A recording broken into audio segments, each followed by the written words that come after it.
Hey guys, it's just the Flow State crew here on this lovely Saturday. What we're up to today, why this matters for you.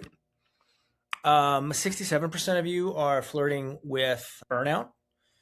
There's a lot of you struggling with sleep. And so we want to make a difference in that. DARPA did a study showing that by studying flow state, we could accelerate learning in high stress environments. This is for operators. This is for agents, for shooters. They learn 2.3 times faster being in a flow state. We can get 500% more done if we're in a flow state. And again, the whole main theme with Flow State Saturday for you, if you watch this on YouTube, if you watch this on LinkedIn, Instagram, Flow State's not reserved for the elite, not for the Red Bull race team only, not for F1 race car teams so they get to enjoy that, not for tier one operators. It's for you and now. And so that's what we're bringing to you today with me, Brian Muka, and the lovely Magdalena. So welcome, everybody. I wanted to introduce all three of us. So I'm Magdalena. I'm a certified health coach. I help people regulate their nervous systems by entering the state of flow. I also help them with burnout prevention and recovery. I help people to stay energized all day through nutrition and different lifestyle habits. And I also get people to connect with their hearts, like their inner being, their inner compass that will guide them to the right place in the right time and create synchronicity in life. And then we have Dr. Jake. So Dr. Jake does a lot of things, and I would love to just read a bio because every time I introduce him, I miss something. So I want to give you the full version of what he does and who he is. So Dr. Jake Feliccia is a longevity physician and flow state apprentice who blends the precision of lab-based medicine with a deep background in manual therapy and psychology. Dr. Jake views health as an integrated system where data meets direct experience. Today, he's here to talk about why high-quality sleep is an ultimate flow hack, not just for recovery, but for silencing mental chatter and unlocking peak creativity in our daily lives.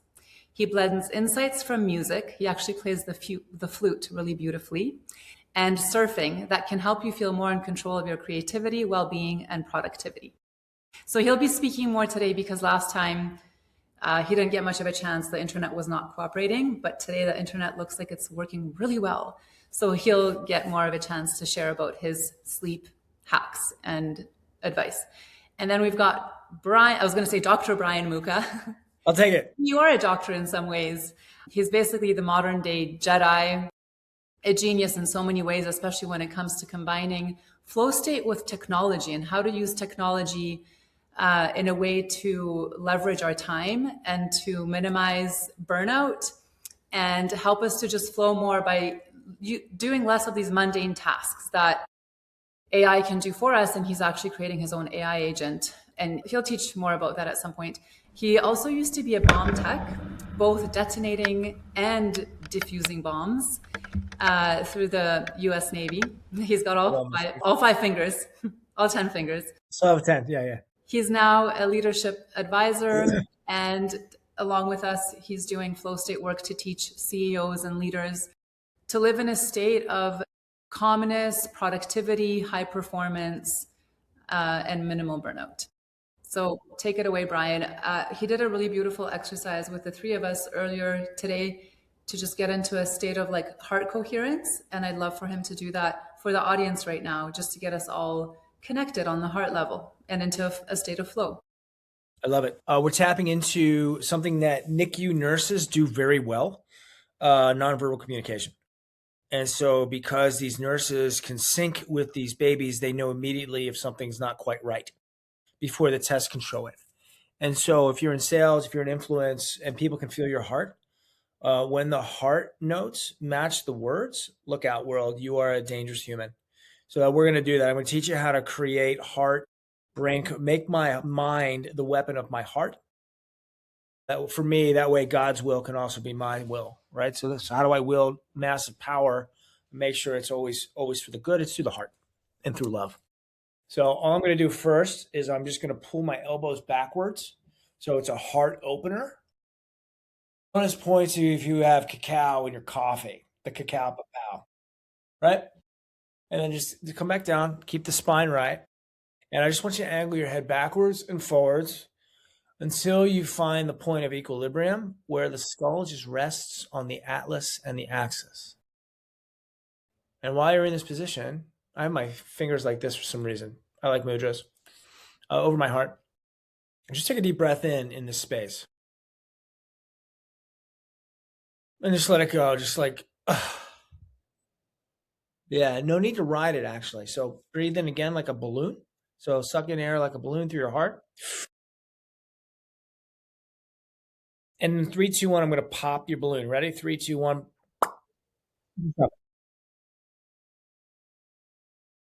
And one more time. Touch the heart. Breathe in right through the heart. And drop the breath. The most important part of that is just the pause, the space between. And the more now I can be, the more I can allow love in. The breath is my metaphor for that. If I'm breathing right in my heart, I'm breathing love in, actually, and I am love. And then the love is reflected. And as written, love conquers all. So that's our little 60 seconds. You always have 60 seconds, almost always. So now that we're in a better state, you guys can match the frequency, and now we're channeling ideas, we're sharing in the same epiphany channel. So Dr. Jake Feliccia, the floor is yours. Hey, okay, we're going to segue off of Brian. Brian said the word NICU, who a lot of people might not understand. That means neonatal intensive care nurses who connect non-verbally to see if these newborn babies are in a state of survival or thriving. And neurologically, part of how that works is through something called mirror neurons. Mirror neurons allow us to view outside events and internalize them. So if you're watching the Olympics and you're seeing those skaters or those snowboarders or whomever, and you're getting a little buzz going on, that's motor neurons too. And it allows us to have a sense of intimacy and survival status in the nervous system, whether it be a newborn baby or a CEO who's burnout and overworked, is not optimal. And one of the ways that flow states really, really can help move us out of these non-optimal states is through sleep and also through non-verbal states of consciousness, of which flow state is one. Meditative states are also nonverbal states. And when we are in deep sleep, we are accessing nonverbal states. There's no activity, and think of how good you feel. You're not even there, but you know the deep sleep feels good. And those delta waves, the delta brain waves of deep sleep, re-nourish and reset and help rewire the mirror neurons. So these nonverbal states are very important in flow. We can hop into neural states with music. I'm just a weekend surfer these days, but for me, when a wave walls up and I need to either slow down or catch my balance, sometimes you put your hand into the wave, into the water. And there's this extra dimensionality to it where I am both performing at the same time and watching myself perform. That's those motor neurons engaged. So I'm relating to myself, I'm relating to the ocean, I'm relating in this sense of unity. So sleep is essential for that. Mirror neurons are beautiful, and Magdalena is a dancer. When you're on the dance floor, some of the people who are in the most flow on the dance floor, other people, we start copying them because we're trying to get that. So this motor neuron idea. So I think I'll turn it over to Magdalena and see if that resonates with you in terms of the dancing or any of those other things that I talked. Yeah, that was so great. I'm so glad your internet is back up because I love hearing everything you have to say. You have such a different and very science-backed perspective on things, and I love that. Yeah, so with dancing, I did different types of dancing, but for over like 20 years, I've been salsa dancing, and I really loved, so there's a lot of like mirroring going on when you have somebody lead you. And I was always, so this is the very interesting thing about me. I am a good dancer, but not so much because I'm a very like I am creative in different ways, but it's not that I have this amazing form and like all the right moves. It's because I really know how to follow, because I can tune into the person's lead. So I've always been told like that, honestly, a lot of people have told me on the dance floor that I'm one of the best people they've ever danced with, but I'm not professional and I'm not the best when I'm on my own in terms of like salsa, Latin dance choreography. So it's about just like, and I feel like I'm gliding on water sometimes when I dance with a really good partner who knows how to lead well. If somebody leads too strongly and intensely, it gets me out of flow. And if they don't lead enough, then I don't know what to follow. So they have to have just the right amount of like pressure, even like they teach you hand on hand, the right pressure.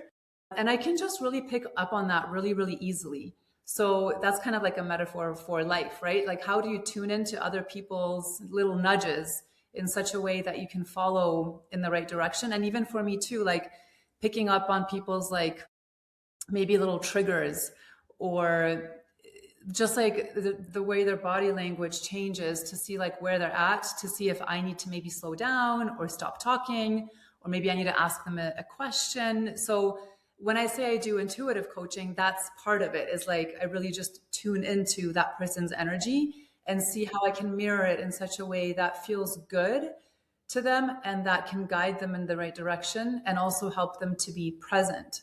And one thing that is kind of cool that Brian and I would love to talk more about, and we will go back to sleep after just this bit, is teaching people how to communicate effectively and how to communicate without being so stuck in the ego. And so, Brian, maybe you want to share a little bit, because you and I have had like situations where it could have been like gone. There was a little bit of tension that arose, which nothing bad. It's like just tension arose. That's what happened.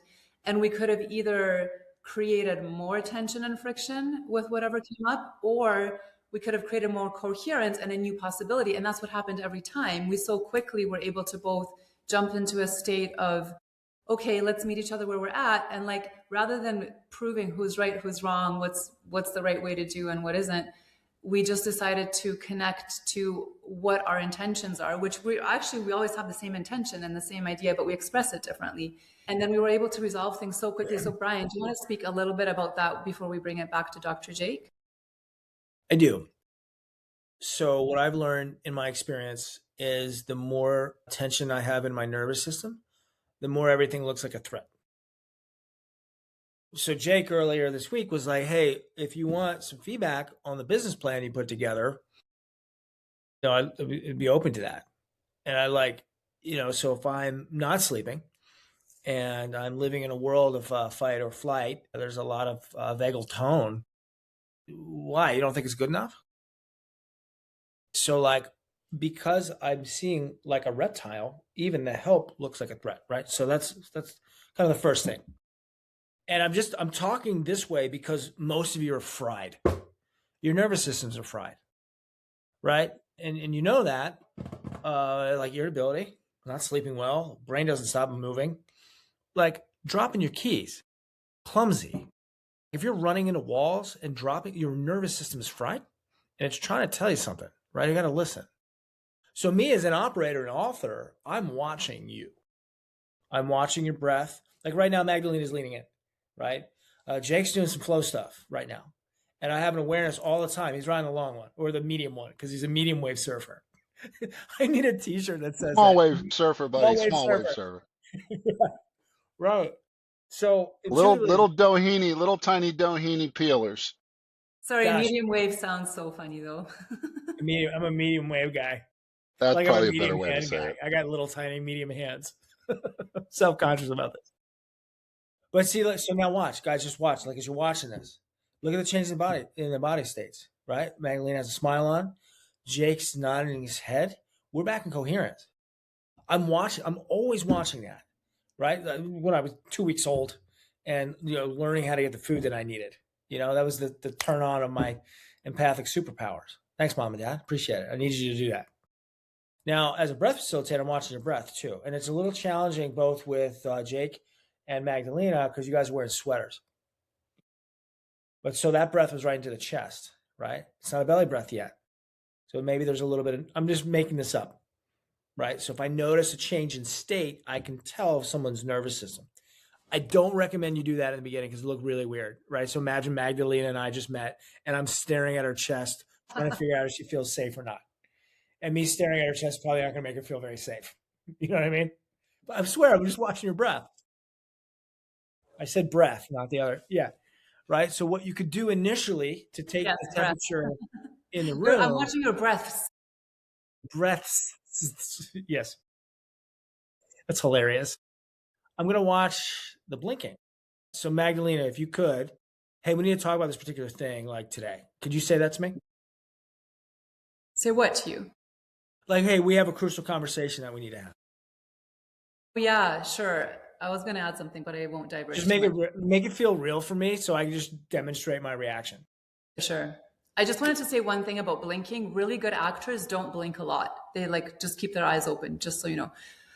Hey, Brian, do you feel like you're experiencing some tension? Maybe we should have a conversation about what's happening. Watch my eyes. See, I'm blinking really rapidly. I'm evaluating, like, did I not do a good enough job? Did I do it wrong? And I'm this mask off, armor off, right? That anytime someone comes to me and like, hey, can we talk? I'm like, fuck. You're like, no, we can't. But kind of, it's, Yeah. thank you for playing that up. So what are the tells, right? Cross body language, maybe, but I like standing like this. Like I'm comfortable in this position.